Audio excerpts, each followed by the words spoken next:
Hello and welcome in, Loftsiders, to Loftside Banter. And on this week's show, or today's show, we're going to talk about week 3 coming up. We're going to make some predictions on week 3. We're going to look back at Thursday Night Football, and then we'll talk about a few of the headlines that are up in the sports world, if you will. So, without further ado, we'll start with the week 3 preview. Well, actually, we'll go back to Thursday night first. How does that sound? Thursday Night Football, Miami Dolphins at home against the or on the road against the Buffalo Bills. And it was a lot closer of a game than I thought it would be, considering how Miami has played. Now, with the Dolphins, they're now 0-3. The Bills are 3-0. 31-21 was the final score. Again, closer than I thought it really was. It seemed as if Miami was going to let this game get out of hand really early. They scored on the first drive. Buffalo immediately came back, scored on their first drive. Miami had a punt after that, and then from there, I believe the Bills scored again, so they're up 14-7. It looked like they were going to get at least a field goal. They missed that, and then Miami made it close for the half. Actually, it was 14-14 at the half. And division game. So obviously those are a lot closer than some of the other games that we see. Division rivals and division games like that always seem to be closer. They know each other a little bit better. Josh Allen, 22 of 28, 213 yards, 3 touchdowns. Look great. Tua, 22 of 34, 146 yards. So just over a 4-yard per catch average. 2 touchdowns and that late interception that just always seems to kill him. He seems to miss linebackers a lot. And we've seen it a couple of times this season. We saw it last week against the Patriots. He just, for whatever reason, seems to block out the middle of the field. And I don't know if it's just he's jumpy or whatever the case may be. It's just every time it seems he misses a linebacker underneath. So it was just one of those typical interceptions that we've seen from him. With this game being closer and Miami 0-3, normally you could take a moral victory and kind of go, hey, the Bills look like they're the best team in the AFC East. We played them close. We only lost by 10 points, but you're 0-3 now. The moral victories are gone, especially with the amount of money that you're spending on this roster, all the different parts. I've said it over and over and over again. Mike McDaniel looks like he's lost. He just looks like he's lost now. And the locker room can't really be responding very well to that. It seems as if players are still showing up late. And when you're winning, that stuff seems to be okay to let go and people can overlook. When you're losing, not only can you not claim a moral victory, especially this early in the season, but everything gets magnified. And we're at a point where Miami's probably going to lose out on this season. This season is probably just going to go by the wayside. It's going to be a forgotten season, other than the fact that Mike McDaniel is going to get fired. So, again, it's great that they played a good team on a Thursday night pretty well. It's just you can't claim moral victories with the roster that you have. That roster should be contending. And it's very loosely with contending because the Bills are going to run away with it. It's a down division this year. You should be contending for a wild card spot with the roster that you have. All the pieces are in place for Mike McDaniel's system to be successful. It just isn't. They're struggling to get to the line and get a playoff before the play clock is up. This is supposed to be a quick, easy is not the word I'm looking for. A quick offense. Boom, boom, boom, boom. You're supposed to run a play, and be able to catch the defense off guard. You're supposed to be doing all that stuff, and they're doing none of that. And then the mistakes that are compiled on top of all of this, sorry, it's just not good enough.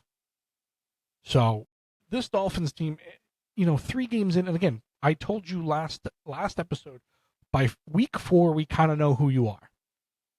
You can improve throughout the season, but you're typically going to make the same mistakes. You're typically going to run into the same issues unless there are drastic changes to a roster or somebody steps up or somehow learns a new skill. So I think the Miami Dolphins, again, I don't think they're going to go over, but they're a team that is going to make mental errors. They're probably mostly checked out at this point to the coaching staff, and we're at a point where Tua is going to make the same kind of mistakes that he has been making. So this team is, I don't foresee them being worse than the Jets. I foresee them probably third place, the Jets fourth place, which opens the door for New England to finish second, which is a step, a good step, a great step in the right direction. With that being said, we have the Patriots game coming up. Loftside Bantr will be there against the Pittsburgh Steelers, who did not look great last week. This is a game where it looks, the matchup predictors a coin flip, literally 50.5% to the Pittsburgh, 49.1% to the Patriots. That's on ESPN. Again, I think it's an absolute coin flip. Whoever makes the least amount of mistakes will win this game. And it's not hard-hitting analysis. It is, these two teams are probably squared up to be very equal. I think Pittsburgh has more veteran talent than the Patriots do. I think the Patriots are relying on a lot of young guys, which is great. You're getting them in there. They're learning from mistakes. They're going to make them, though. Drake May has more passing yards than Aaron Rodgers right now. By like 50 yards. Again, not by a lot, but has looked decent. The run game needs to get a little better for the Patriots. You're looking at a defense that cannot stop the pass on the Patriots sideline, and Aaron Rodgers, who doesn't make mistakes all that often. He's made a few more, as I try to get this microphone to be a little closer. He's made a few more in the later years of his career, but he's known for being able to control a game, being able to not make the mistakes that maybe a young quarterback will do, forcing a ball or whatever the case may be. I saw it last week, though, where he struggled. He made 2 interceptions last week. You have guys that are going to be out of this lineup. As I look down at some of the players that are going to be out, Joey Porter's out. Deshaun Elliott is out. Derek Harmon is questionable, probably out. Alex Highsmith out. The 3 big questions for the Patriots. I say 3 big. There's 2 big ones, which is Keon White. It says he'll probably be back. He was out with an illness. And Christian Gonzalez. Christian Gonzalez is going to help, especially with the wide receivers that the Steelers have. So if Christian Gonzalez can play and it is 100%, there's the question mark, is what percentage is he at? Because this pass defense the Patriots have has not played very well. Carlton Davis has been questionable here or there. Alex Austin hasn't been great. The safeties haven't been great. They're pretty much dead last in passing defense, which is something that Aaron Rodgers can take advantage of. So, again, this is going to come down to who can make what mistakes. We obviously saw the Steelers make a massive one last week with Caleb Johnson, but that was on special teams. This is going to be a very close game, and then to see how it turns out. The defense for Pittsburgh has given up 63 points already. So they're not stout by any stretch of the imagination. But they do have players in place. Jalen Ramsey is one that comes to mind that can help alleviate all this. Because, if you're taking Stephon Diggs completely out of this game, then, it's up to Kayshon Boutte, it's up to Kyle Williams, it's up to players like Hunter Henry to make plays. And with some players out, like Highsmith out, Hunter Henry could have a big game. So there's ifs on both sides. The line right now is Pittsburgh opens at 1.5. Again, I would love to see the Patriots win. My heart says I want the Patriots to win. My head says I think they'll probably make a few mistakes. And the Steelers will probably take advantage of them, especially if there's no Christian Gonzalez. I'd say Pittsburgh by field goal, and that hurts a bit. I always lean back on veteran talent more than I do rookies. I've always done that in fantasy football and everywhere else. I tend to do that. Next, we have the 2-0 Cincinnati Bengals without Joe Burrow heading to Minnesota to play the Vikings. That is also without J.J. McCarthy. So we're getting a backup QB Palooza game with Jake Browning, 2 touchdowns, 3 interceptions last week. He has the ability to control a game. He can't make those same mistakes that he did last week. Carson Wentz is who's starting for the Minnesota Vikings. And now this is an interesting spot for the Vikings and Kevin O'Connell, because Carson Wentz has been washed for years. And if Kevin O'Connell can take Carson Wentz and make him into a serviceable quarterback again,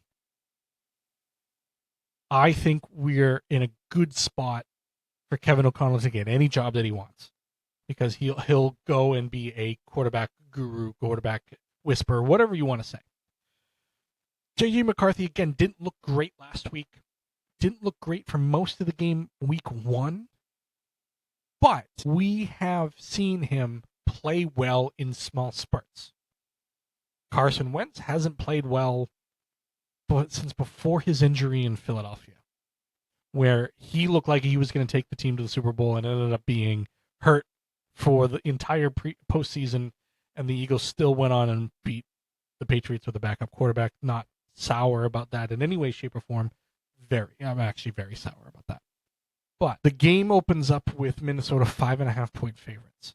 And I think that's because people are valuing the defense. They're valuing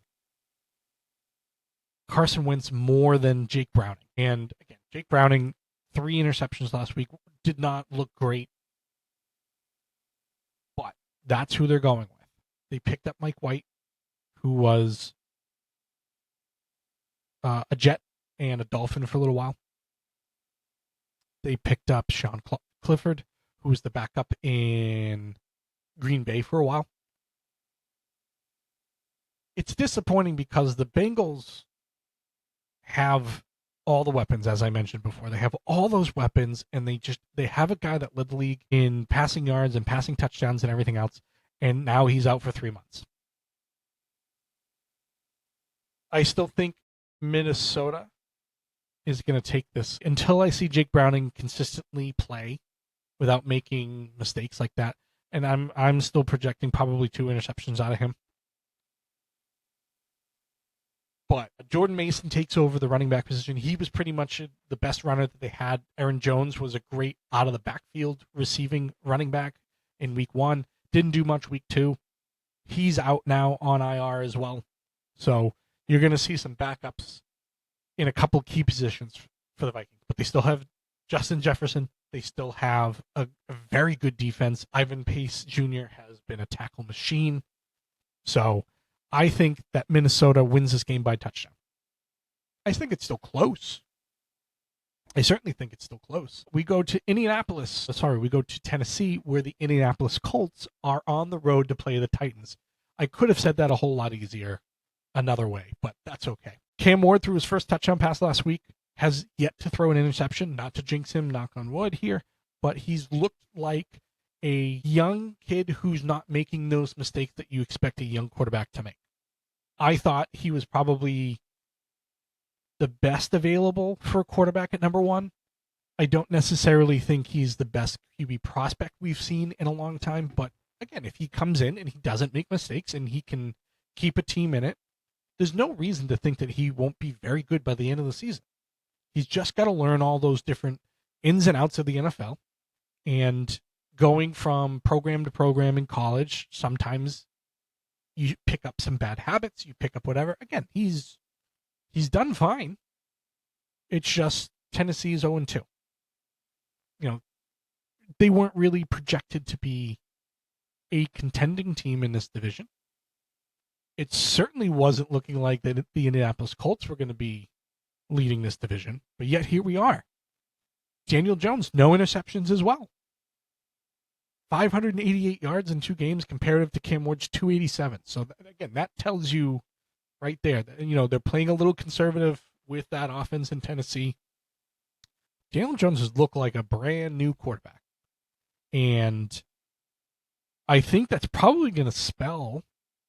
Now, Daniel Jones has had a few injuries here or there. Again, playing in New York, he had a terrible offensive line, not a good put together team. Now he has a great offensive line. And Tyler Warren has looked great. Jonathan Taylor looked very good over the last 2 weeks. He looks like the Jonathan Taylor that we remember. Everything is kind of falling into place for Indianapolis. Houston hasn't looked great. CJ Stroud, it may be time to have a conversation about CJ Stroud, and we'll get to him in a minute.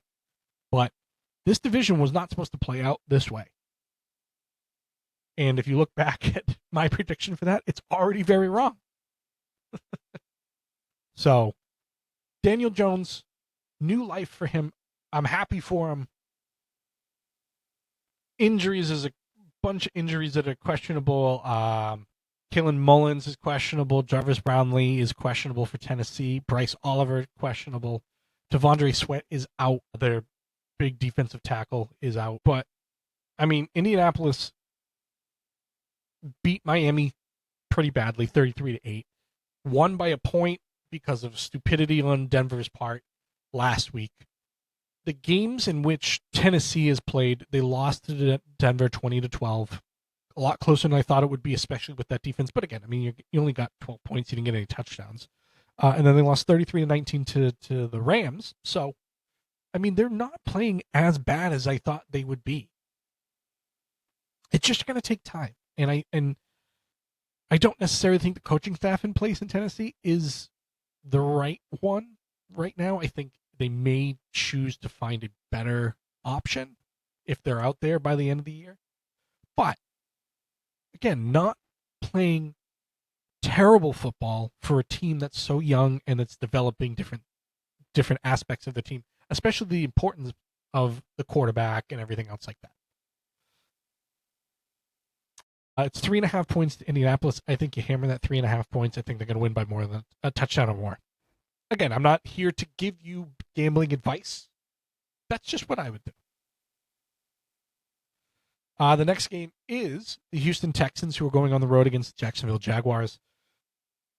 CJ Stroud, as I mentioned during the preview of this division, went through a sophomore slump and didn't look as good as he did year one. With that, the question I asked was, is he going to break out of that? There are people that go through that sophomore slump and can come out of it better. Teams start to learn you a little bit. They start to know how to scheme against you. You figure out how to be better than that. Even Tom Brady kind of went through that. I believe Tom Brady, the second year that he started, the Patriots missed the playoffs. They won the Super Bowl the year before. They missed the playoffs after that. Teams kind of knew, and he went back and redeveloped himself into a better quarterback, and the rest is history, right? CJ Stroud seems like he's having trouble doing that. 32 of 51 this year, 1 touchdown, 1 interception, 395 yards. That's it. I mean, 2 games, 1 touchdown, 1 interception. Again, not huge on the mistake side, but definitely not throwing touchdowns like he's used to. He seems like he's forcing the ball to Nico Collins most of the time.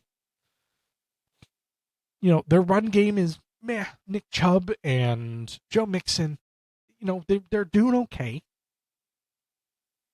but they're averaging about 50 yards a game.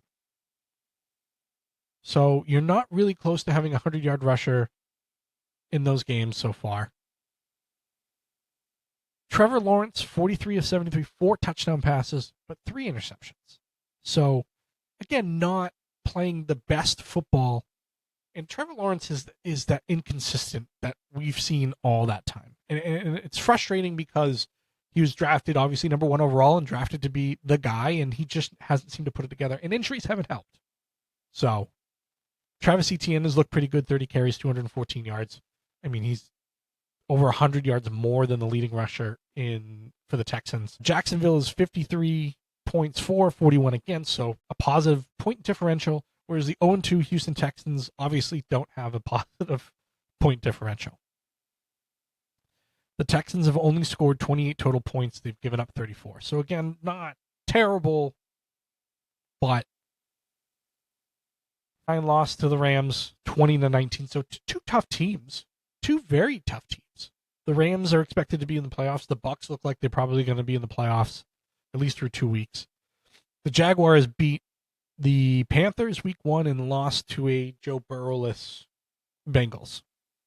So, even with 3 interceptions, they couldn't beat the Bengals. Line right now is 1.5 for the Jaguars. This might be kind of the turnaround game for the Texans. I think the Texans win this game. I think this is the game that they come out and they win. I think they win probably by a touchdown. It's not going to be easy. It's just two teams, especially with that talent, they lose focus really quickly. Really quickly. So we'll see what happens with that. I think the Texans win this game on the road. I don't necessarily think it's a get-right game. This is the weakest opponent in the first 3 weeks. And I think this is where they probably match up better. The Panthers are at home. The 0-2 Panthers are at home against the 1-1 Falcons. Michael Penix, again, hasn't thrown a ton of touchdown passes, but looks pretty good and might be the best-looking quarterback other than Jaden Daniels, but Jaden Daniels can be out this week. Again, we'll get to that. But Michael Penix has looked really good comparative to Caleb Williams. I think he's probably on a level with Drake May right now. Jaden Daniels obviously has been the best so far. J.J. McCarthy hasn't looked great, obviously missed the whole first year. So, I mean, I think Michael Penix might be kind of the real deal. He's still going to improve. I mean, he didn't have a ton of playing time last year. The Falcons have Kirk Cousins sitting behind him that I think he's probably trade bait at this point, but I don't know if teams are necessarily going to pay that. But with all the injuries to quarterbacks, Kirk Cousins' name is going to come up. Michael Penix, no interceptions through 2 games. Bryce Young, still struggling. He's had to throw the ball 90 times in the past 2 games because they've been behind. Defenses hasn't been great. They have lost to the Jaguars and they've lost to the Cardinals. And again, 27-22 lost last week, so they were in it a little bit. Tate McMillan's looked great, though. I should say Tet. Tet McMillan has looked great. 11 catches, 168 yards. Great weapon for Bryce Young to have. It's just, can Bryce Young get him the ball? You don't have an over 100-yard rusher. Bijan Robinson played really well last week.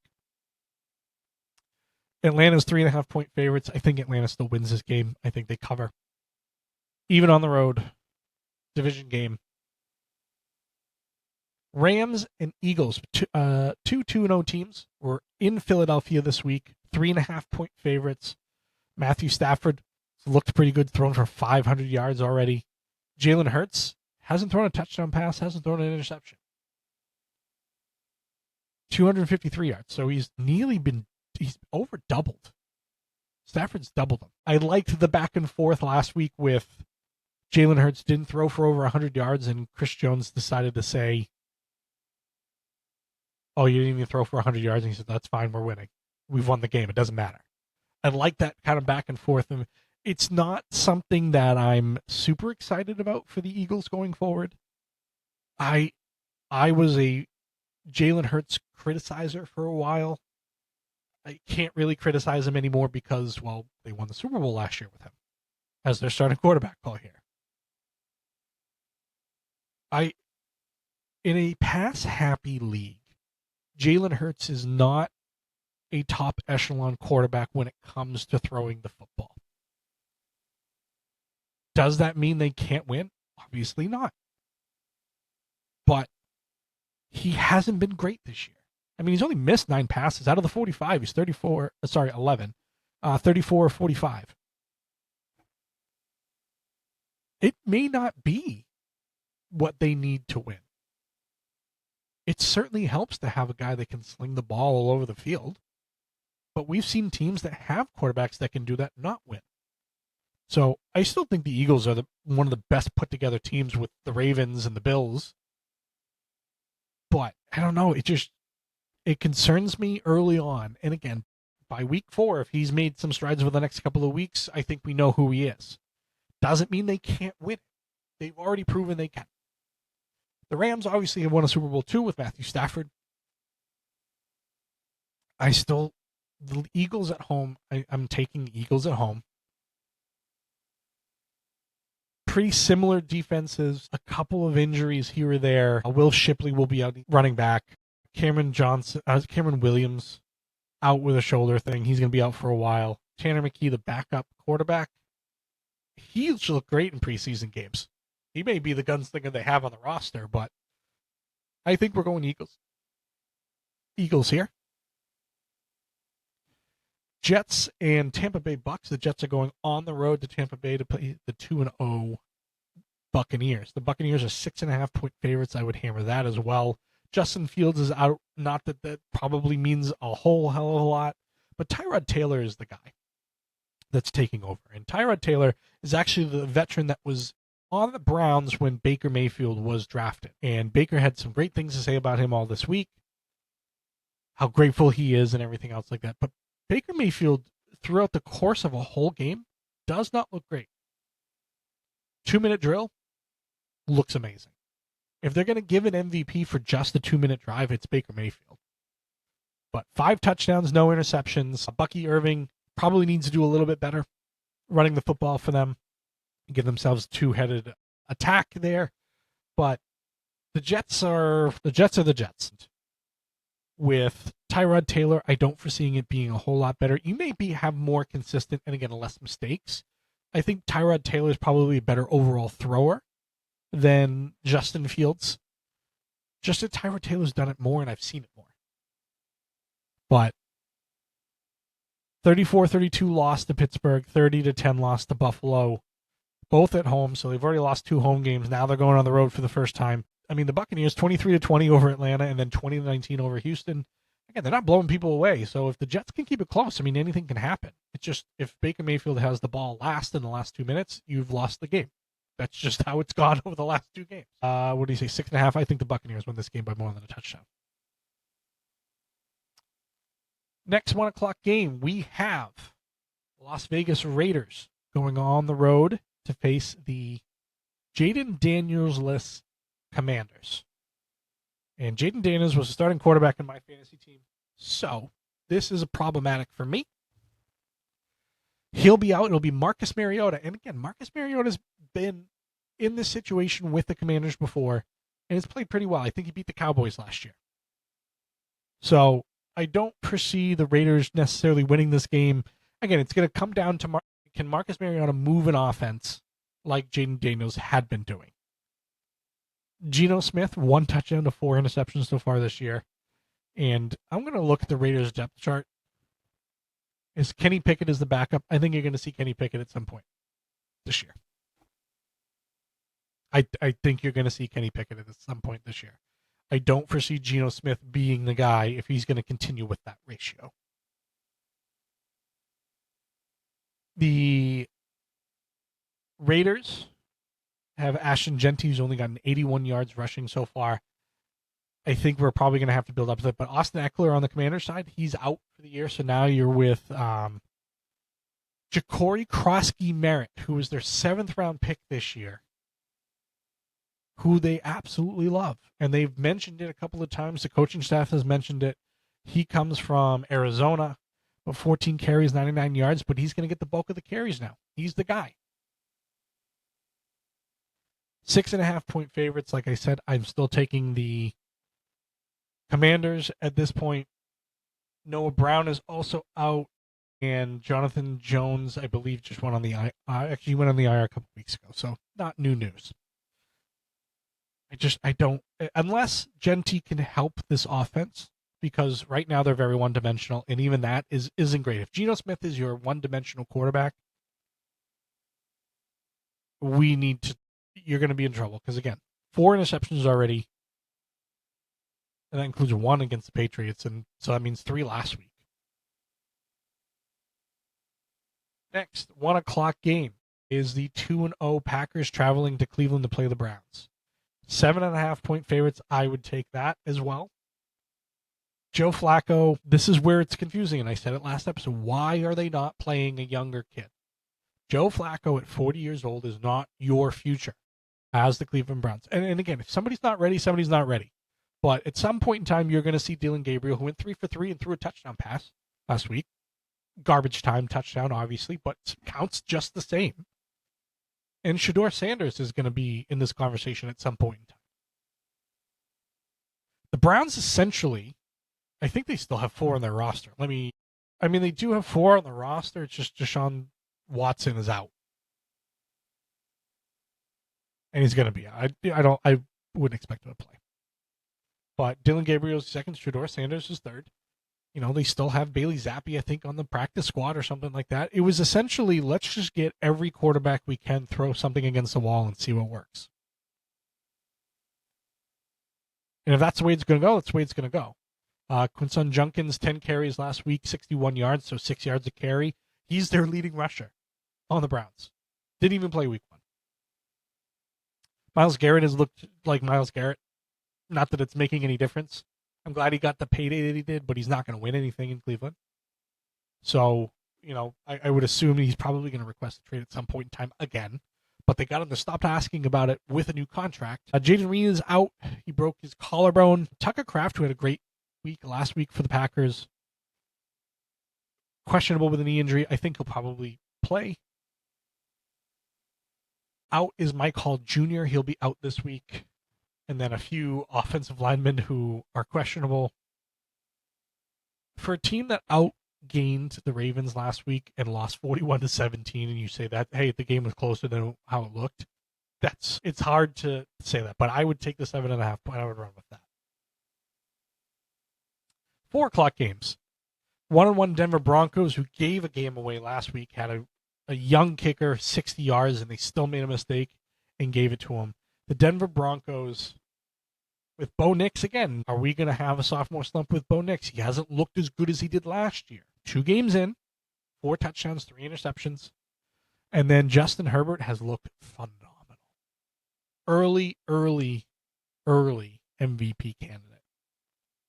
44-61, 560 yards, 5 touchdowns, no interceptions. Omarion Hampton and that running game needs to play a little better to help make this a more balanced offense. Quentin Johnston looks good, finally can catch a pass. Denver again, 48 points for, 41 against. Again, gave the game away last week.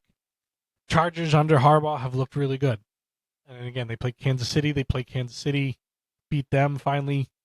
And then the Raiders, who looked like shit. So the line is 2.5 points for the Chargers. I think the Chargers are going to win this game at home, probably by a field goal. So again, I would take the 2.5. Next, the New Orleans Saints travel to Seattle to play the 1-1 Seahawks. Now, the Saints haven't been out of games, but bad teams find a way to lose.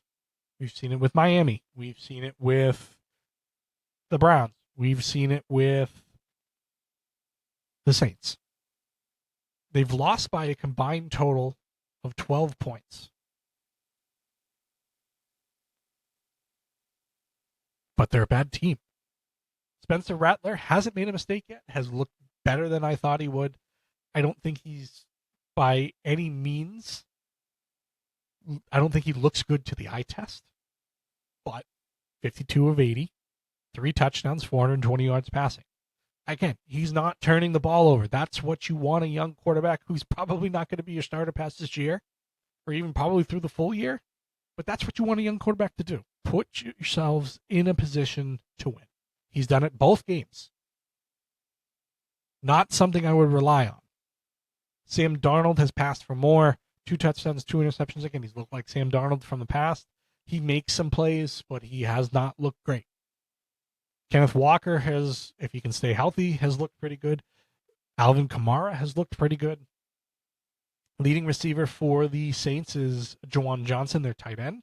He's looked pretty good. Defense has played fairly well. They've been on the field a lot, but they've played fairly well. Seattle's in last place as every other team in the NFC West is 2-0 except for them. But they did beat the Steelers last week. I think that they beat this. I think it's probably closer than the 7.5. I think it's probably touchdown or less. So I would take the points with the Saints, the plus 7.5. Cardinals, and the Cardinals traveled to San Francisco, both 2-0. Mac Jones, 3 touchdowns last week. Mac Jones is back, right? Everybody, everybody hold on a second. We've seen this before. Mac Jones can look good. He has a lot of weapons around him. He'll probably look better than what we think he'll look like. But if you're depending on Mac Jones to be the guy, I don't know what to tell you. Brock Purdy is questionable. Might be back this week. Kyler Murray, I said it at the earlier show this week, runs a 30, 40-yard gain, throws a great pass, and then like 2 plays later makes a boneheaded play. He's done it throughout his whole career. They have the Arizona Cardinals a 1.5. If Brock Purdy plays and he's healthy, I think you got to go with the 49ers where they're healthy.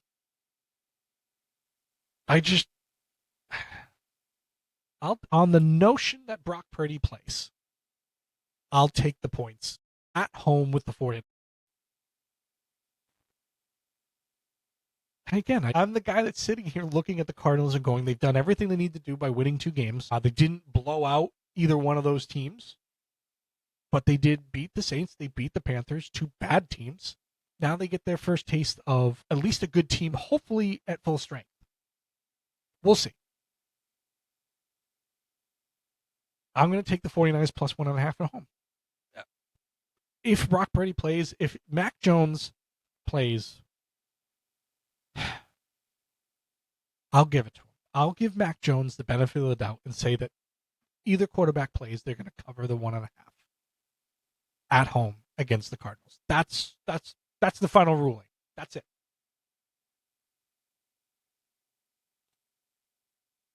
Cowboys 1-1 go on the road to Chicago to play the Bears, who are 0-2.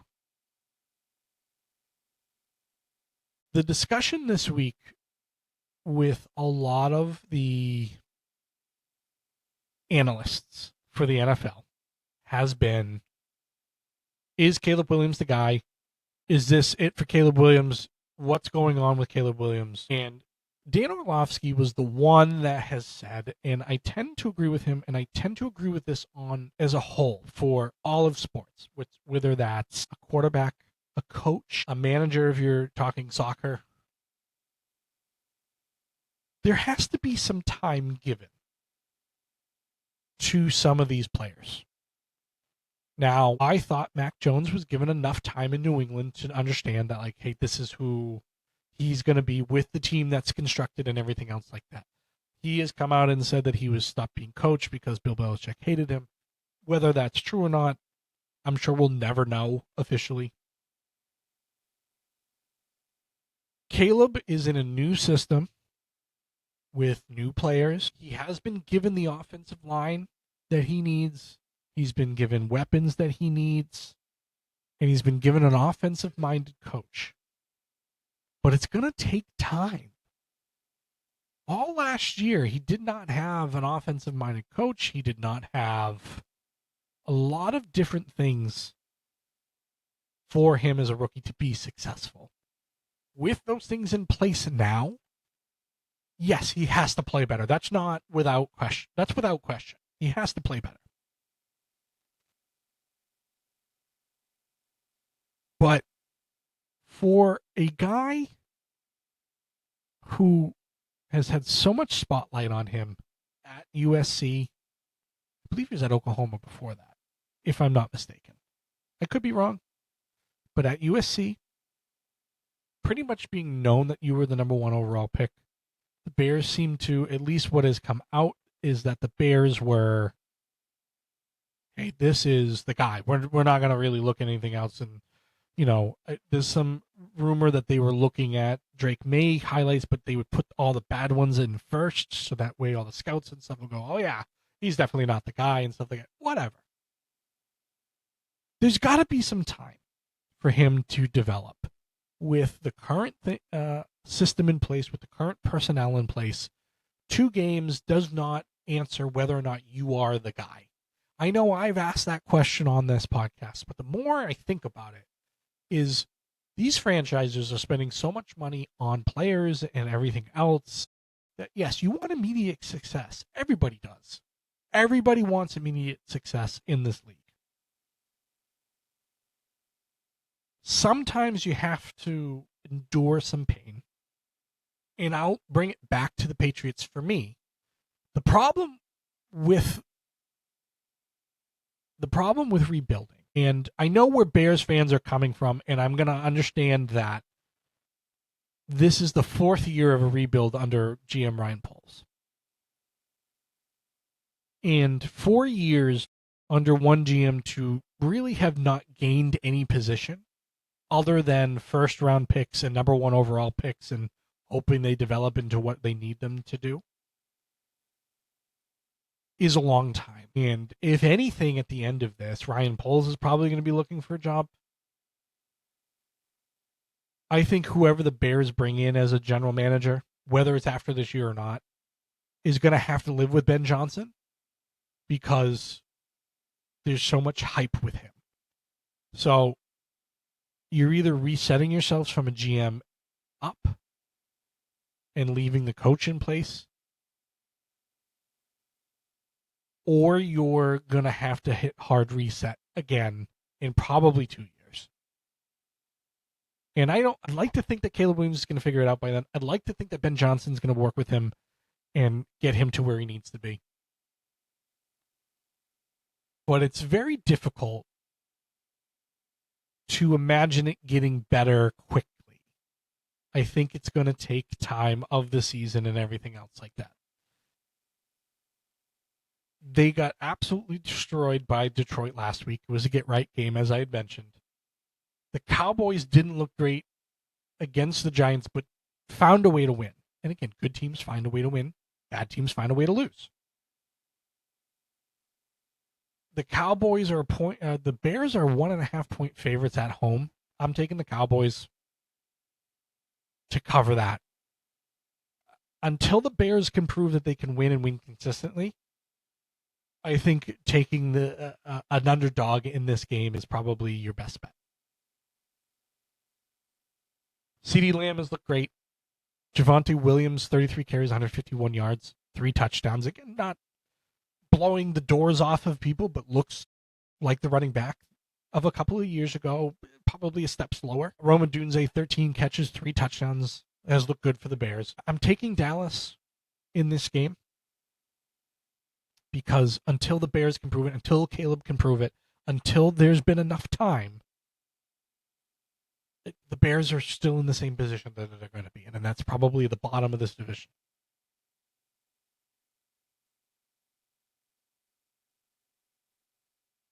Your Sunday night game is the 0-2 Kansas City Chiefs versus the 0-2 Giants.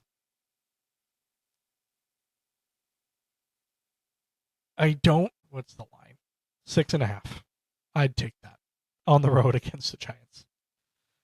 Russell Wilson looked better last week. 618 total passing yards. Again, he's had to throw the ball everywhere. I still say he's washed. He's your leading rusher right now, which is not good for the Giants. Malik Neighbors has looked phenomenal, even with another bad quarterback situation. Patrick Mahomes is the leading rusher for the Chiefs, which is not good. But he has over 100 yards rushing. 123 to be exact, and 2 touchdowns. The receiving core is obviously decimated. They're in last place in the AFC West. They just counted out Xavier Worthy again. They've just counted out Christian Fulton, the cornerback. They've just counted out Mike Dana. Jalen Royals might make his debut, and I liked Jalen Royals, and I was hoping Jalen Royals would be drafted by the Patriots, but alas, he's in a Chiefs uniform, but hasn't played yet. No notable injuries right now for the Giants that I can see. Again, they've lost by a grand total of 9 points. They're still the Chiefs. There's still Patrick Mahomes under center on that team. There's still Travis Kelce. There's still, Chris Jones. There's still Andy Reid. They don't look good. They haven't looked good even when they were winning all those games last year. I've said it a couple of times now. They haven't looked good. But I think they're going to come out and they're going to win this game. I would take them with the point of being 6.5-point favorites. The Giants are going to have to prove that they're going to win football games. And they haven't done that in years. So I would take Kansas City in your Sunday night football game. And then your Monday night football game is a chef's kiss. The 1-1 Detroit Lions, off of that 52-point performance, are going on the road against the 1-1 Baltimore Ravens. Two of the better teams. This is going to be a must-see kind of game. Ravens are 5.5-point favorites right now, just because they played so well against the Bills, found a way to lose, and then played so well against the Cleveland Browns. Even though they were outgained and out possession and everything else like that, it's still the Baltimore Ravens, and I think the Baltimore Ravens have the most complete roster in this league. It's going to be so fun to watch. I hope it's a great game. I hope it's close until the end. But again, Lamar Jackson, 33 of 48, 434 yards, 6 touchdowns, no interceptions. Derrick Henry looked a little human last week, but I still think has the ability to run people over on a near consistent basis. Lions aren't going to go away, though, but they're on the road. And it's a tough place to play against a team that I think, again, has the most complete roster in this league. Even guys, Jair Alexander, they picked up. All guys like that.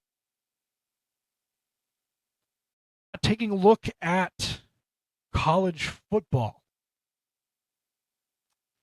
Right now, we have some games going on. Notre Dame's look terrible, but they're playing Purdue right now. They're still ranked in the top 25, which is amusing to me. Florida State now in the top 10, up 7-0 over Kent State. Not really a game that I think should be anywhere close. You have Michigan and Nebraska, who started fairly recently. Tulane and Ole Miss started fairly recently. Syracuse is beating Clemson 24-14. I think Clemson has dropped off comparative to everything else. Florida Gators are going to be without 3 defensive linemen versus Miami. They haven't looked good all this season as well. And then one of the polls right now that has come out is Lenore Sellers came out with, let's see, ESPN polled 25 NFL scouts and executives to see who they projected as the top quarterback for the upcoming draft. These responses were varied as 7 different quarterbacks came back as the answer for QB1 among the 25 people asked. South Carolina's Lenore Sellers came back as the top vote getter with 8, edging LSU's Garrett Nussmeier with 7.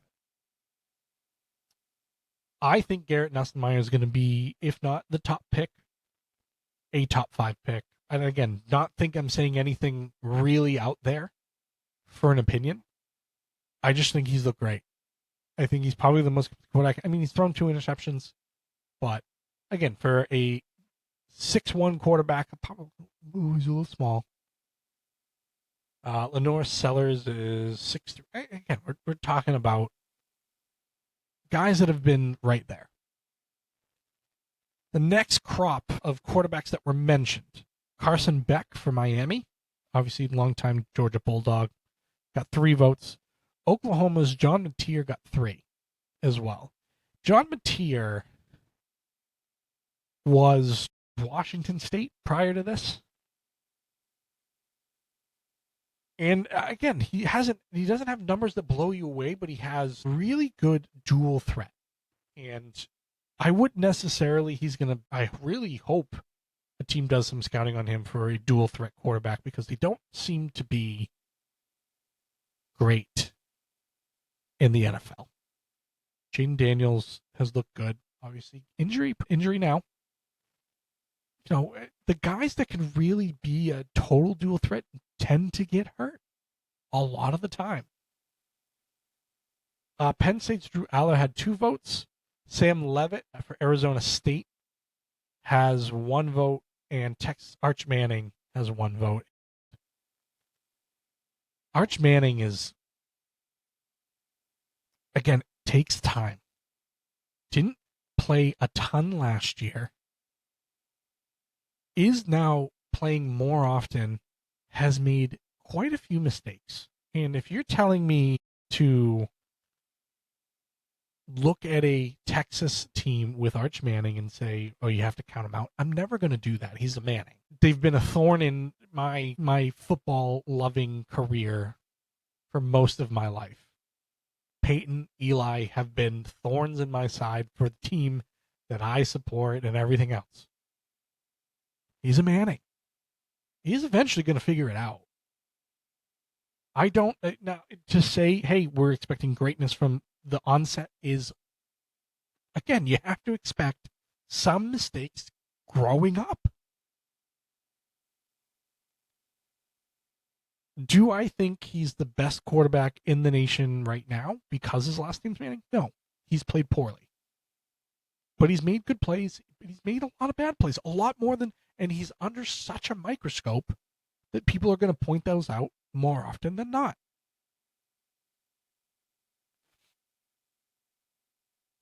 The poll should be considered more of a touchstone of the varied opinions than the scientific projection, is what it says here. Last season, we conducted the same poll heading into week 6. At that time, Colorado Shedeur Sanders led Beck 9 votes to 5. Among the 25 scouts and executive, Cam Ward got 1. It's also, before we go any further, it's also uncertain of who's going to declare. Sellers, Mateer, Levitt, and Manning all have eligibility after this. So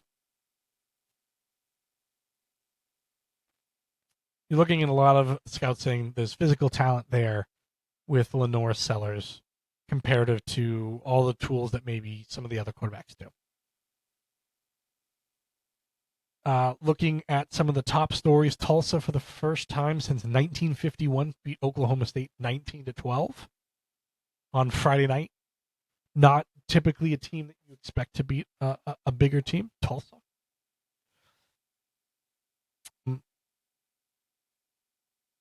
Let's see what else we got here. We got Oklahoma playing Auburn right now. That's scoreless. That just started as well.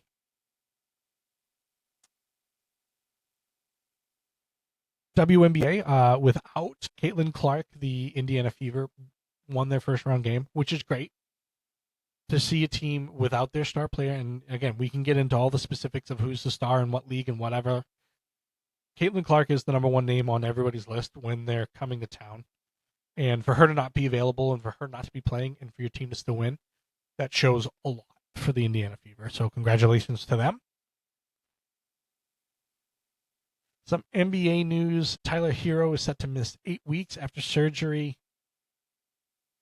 on his left foot. So right up until the beginning of the season, give or take.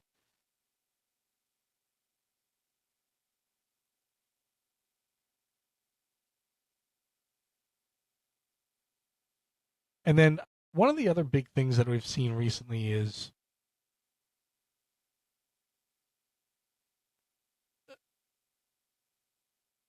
Luka Doncic has been a great player in this league for quite a few years now. Obviously, the trade last year from the Mavs to the Lakers still has people scratching their head, including myself. And we'll get into NBA stuff closer to the beginning of the season and everything else like that. But from the people that I've talked to and the stories I've read and everything else, Luka looks really good. And he looked pretty good in the basketball tournament, the summer tournament with Slovenia. And if this was the motivation to get him in shape and everything else like that, great. But even him in the shape that he was in, which most people would say is less than peak, I suppose, and I'm not one to talk by any stretch of the imagination, he's looked pretty good, which will signal kind of that new era for the Lakers. And, you know, LeBron can do whatever LeBron was going to do, whether he's going to sit there and pick football games and everything else like that. And I think, again, he holds teams hostage, and even the Lakers are not immune to this, in the sense that LeBron is LeBron James. The marketability is still there, and everything else like that. And for as many years as he's been as good as he has been, again, he's great for basketball. We're moving to a point where Luka Doncic will be the Lakers. And it irritates me that they just keep able to do stuff like this and get the players that they need to and whatever. But I mean, Luka's going to be good for quite a few years. Luka at this point is 26.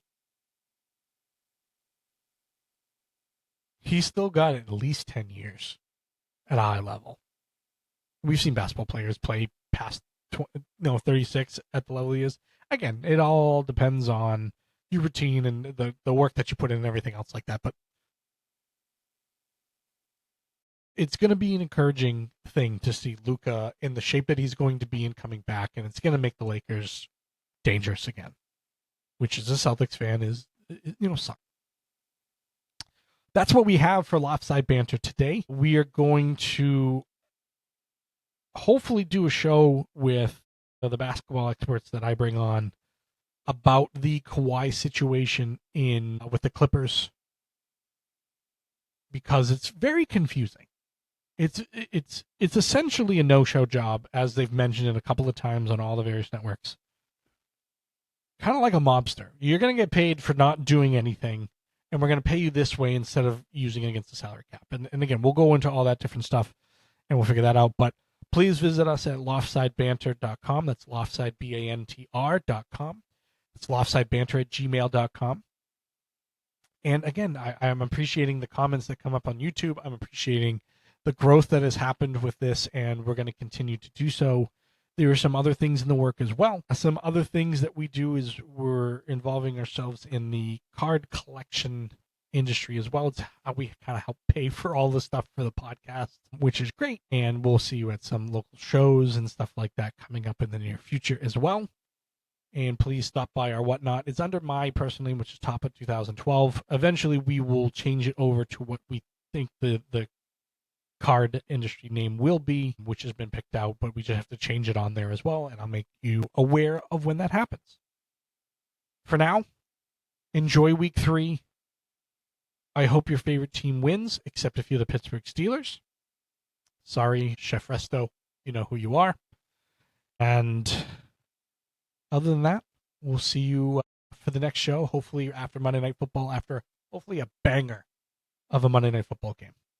All right, guys, have a good one.